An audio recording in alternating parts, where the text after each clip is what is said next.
fangirl moment of sorts for me, as I've long been an admirer of the guest on today's show.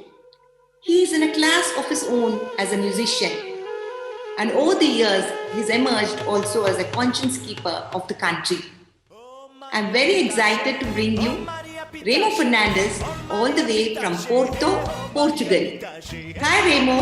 It's a pleasure being here, really. All the way from Porto, Portugal, like you said. Remo's created very peppy, sensuous, memorable, and happy music. His flute song, Maria Pitache, the title song of Jalva, Humma from Bombay are some of my personal favorites. But the topic of discussion on today's show are the songs that he's written inspired by Mother Teresa. So Remo, tell us what inspired you to write this music? And you actually went on to write a whole opera, right? Tell us how you went about it. Well, how it actually happened is that about 30 years ago, can you imagine this? 30 years ago, I had done a show in Calcutta. And my return flight, at that time, there was a monopoly of Indian Airlines. My return flight was cancelled unceremoniously, like they used to do in those days. And I had an extra day in Calcutta. I had already seen the sights of the city. I didn't know what to do with my extra day. When it struck me, hey, this is the city of Mother Teresa, let me go and visit her, or her home, rather. The 70-plus, young lady came running down these rickety steps and looking straight into my eyes with a smile, and she caught my hand in both of hers. I can't explain what I felt at that moment. And at that moment, a thought came to me. I had not thought about this before. I said, Mother, I would love to compose a song for you. And I would love all the royalties of that song to be my small little contribution towards your work.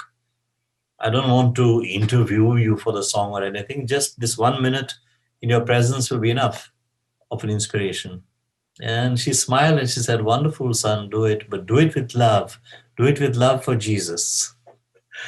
I have to admit that I'm not capable of feeling love for just one religion and one God, So I decided in my mind that I would do it out of love for Mother Teresa, out of love for the great love that she has in her heart, which is universal. And on the way back to Goa, I, who had never written more than one song a day, I wrote 3 or 4 songs on the plane from Calcutta to Goa. Lyrics, music, everything, ready in my head. Came to Goa and I started recording those songs. And I needed, very special singers because the songs turned out to be, they had to be attributed to certain characters, actually. One was to be sung by Mother Teresa herself. One was to be sung by the Pope. One was to be sung by the Mother Superior from the Loreto Convent in Calcutta. And one was to be by a character that I invented, a guy whom I called, the Slum Bum. He represented all that was horrible and terrible in the slums. And I looked for the right singers in Goa. I found good singers, but singers in Goa did not have any theatrical experience at that time, So I put it aside because it wasn't satisfying me. I put the project aside and I told myself, I'll record it when I can get all my theater friends from Bombay to sing these songs. And that happened to be a very, very busy time in my life. It became busier still with Omeri Muni coming out, and before I knew it, 27 years had gone by without me completing or even working again on that project. In the meanwhile, Mother Teresa passed away. And it's only when I moved to Portugal, Porto, that it struck me that, maybe now's the time to do it. And I went back to record those 4 songs. Just 4 songs. And before I knew it, one song led to another and the whole thing became a 27-piece, a 27-song opera, from the beginning till the end. It was like a story. And I just finished recording it last year. And just when I started to promote it and to try and find a record company or a theatrical company who would stage it or release it, the pandemic it struck. So once again, that's being kept aside, and I'm going to restart work on on launching it soon. Interesting story, Remo. And with your permission, we'll be able to play some music from the opera for our viewers. Oh yes, please do, please do.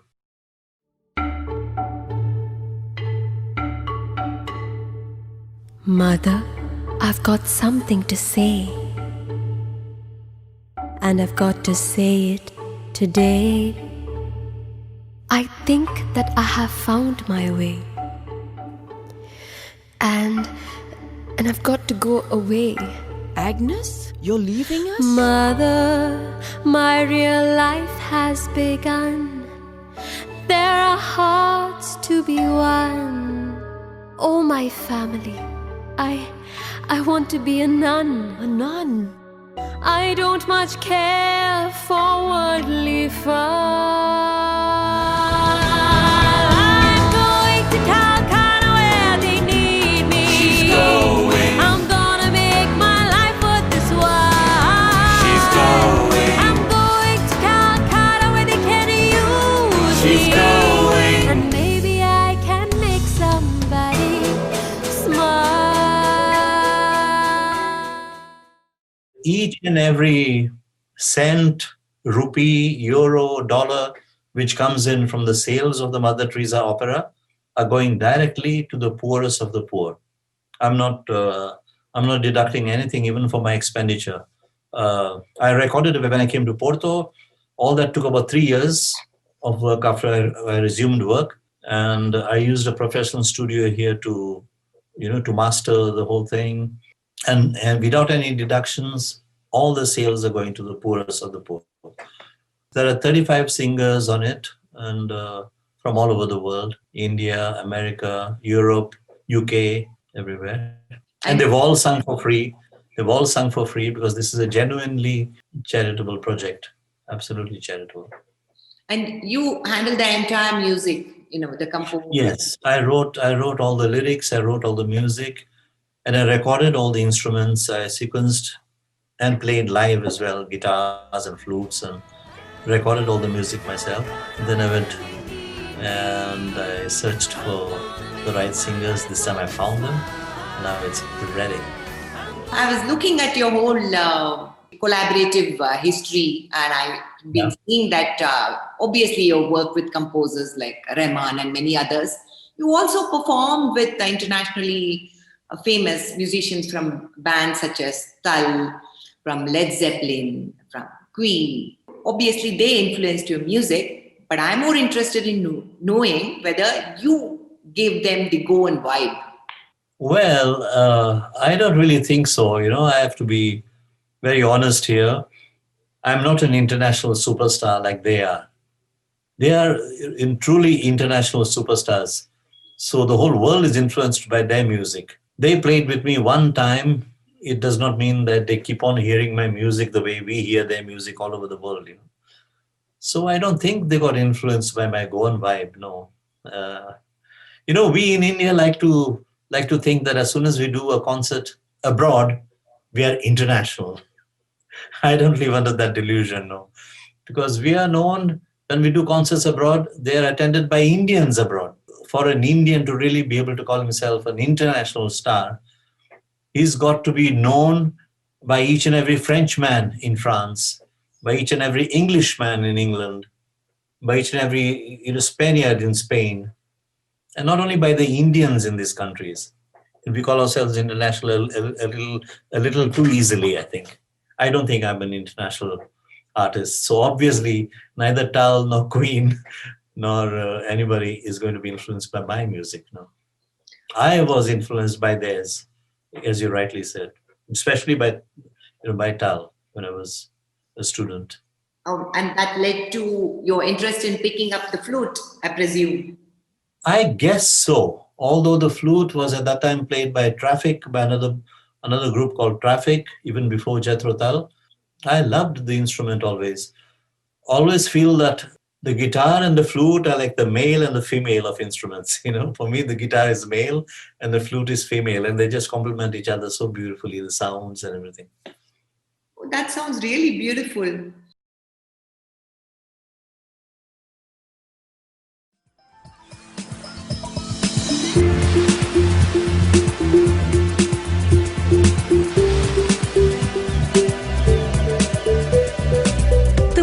our resorts and spa. Come, take advantage.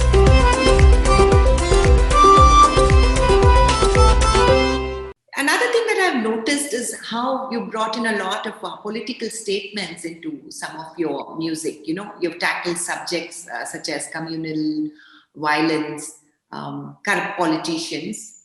I'm interested in knowing, at what point did you begin to use music for more than just entertainment? It's a very interesting question, Sandhya, because there was definitely a definite turning point. I finished my studies and I went off to Europe to hitchhike and to travel around as much as I could. So I hitchhiked around Europe and North Africa for 2 years. And I came back to Goa. When I came back, until then I had been writing songs which were love songs or songs about relationships. You know, those are the topics that I always wrote about. All personal, of course, personal experiences. But when I came back to Goa, I saw the changes that were taking place in Goa. They were subtle at that time. And the changes were not all for the better. In fact, hardly any change for the better. And that is what started me off writing songs that were, I would call it, socio-political satire, because there was also humor in it, in those songs, I don't know if you've heard Graham Bell, Ode to Graham Bell, which is a takeoff on a state of telephones in India at that time, and still. So that was the turning point, and that's when I started to write socio-political songs, if you want to call them that. And then after Rajiv Gandhi was assassinated, something really burst inside me or whatever. And I released a whole album called Politicians Don't Know How to Rock and Roll. It was about the dirty game of politics, of terrorism, of communalism, exploitation of women. There are many songs about many such strong and political topics on that album. That was the turning point. That brings me to the question, why have you moved to Portugal, and how has it affected your music and your life?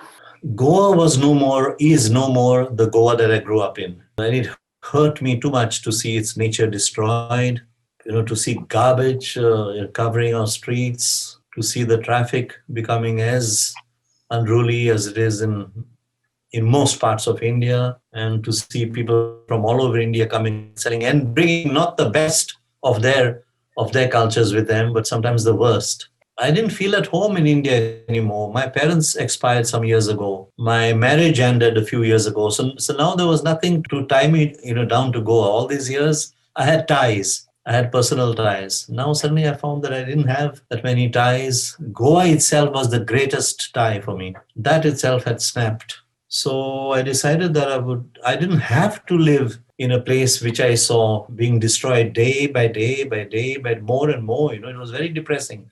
So I decided to move to a place which resembled the Goa that I grew up in cleanliness, in warmth, in respect, in order and discipline in the streets, in honesty and lack of corruption. I know that there's corruption everywhere in the world. Of course, wherever there are humans, there will be corruption.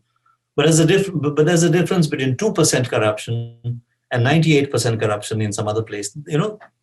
There are degrees of corruption. Over here, I can walk into a government office as long as I have all my documents. I walk out half an hour later with whatever I want without having to even think of bribing or begging of someone to do his duty. It's his duty. They do their duty, but I have not moved permanently. I spend like half the year in Portugal and the other half in Goa, which is still my home, sweet home. Although now home is restricted more and more to my actual physical house and the compound and garden. It's only inside there that I feel at home. I step out and I'm in a public street where, again, like I say, I see garbage. I see people not following any traffic rules. It's sad. It's sad to see the deterioration of a place is very sad. To see improvement is lovely. But to see deterioration, it's like seeing a mother whom one loves so much, deteriorating and dying day by day. It's depressing. To add to your depression, let me tell you, it's become worse now. Now, Goa has opened its borders to tourists from around India. Everybody's packed their bag and, like you said, taken the worst of their nature and behavior there. And exactly. They don't care about the health of well-being of the locals. They're going around Okay. without masks and talking at the top of their voices, which is very Exactly. sad. Yeah, that's Very, very sad. Very sad. Let's move on to a more interesting subject, very interesting for me and all the viewers. You've been Yep. working on your autobiography for a while now, Remo. Yes, I have. Yes. Tell me what we can expect to read in it, and when will it be seeing, the light of day? When is it going to be published? You can expect as much honesty as possible. That's what it is. It's almost like a purge, writing a biography. It's a wonderful experience. Number one, it makes you go through your own life, which is a fantastic exercise. I would advise everybody to do it, whether you're a famous person who's going to be published or whether you're doing it for yourself. I think it's a great psychiatric experience, writing your own autobiography. And I'm trying to be as honest as possible, because we always, I compare it to the face we make in front of a mirror. Mm-hmm. We have a normal face when we're walking by. Suddenly we see a reflecting surface, whether we are on a footpath or anywhere. And when we see that, our face changes. It's not a smile really, but that's the way that we imagine ourselves to be. So we look at that reflection in a certain way. And that's why when someone takes a photograph of us when we are not aware, we say, this is not me.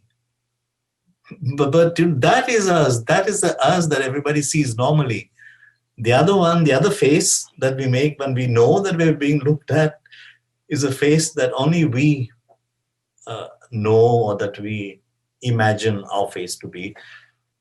I don't want my autobiography to be that face, that I make in front of a mirror. I want it to be the other face. I'm trying, and I'm trying my best. I'm not saying that I'm 100% successful at being 100% honest, but I'm trying. And for the second part of your question, the plan is for it to be out by next Christmas. So 1 more year.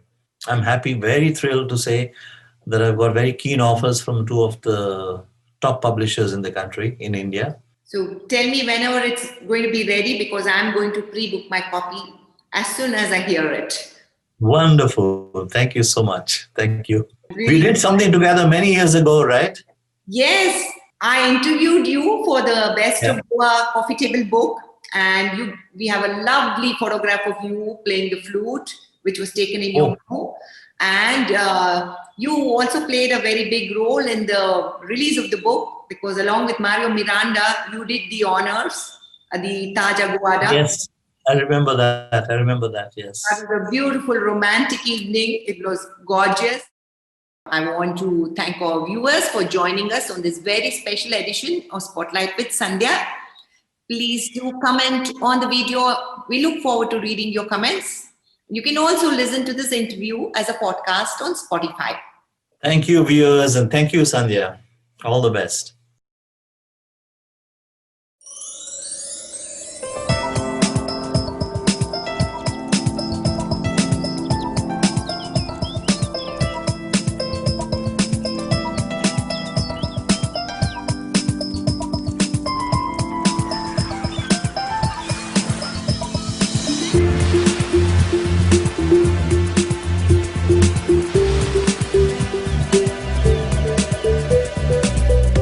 Flower Resorts in Spa. Come, take advantage.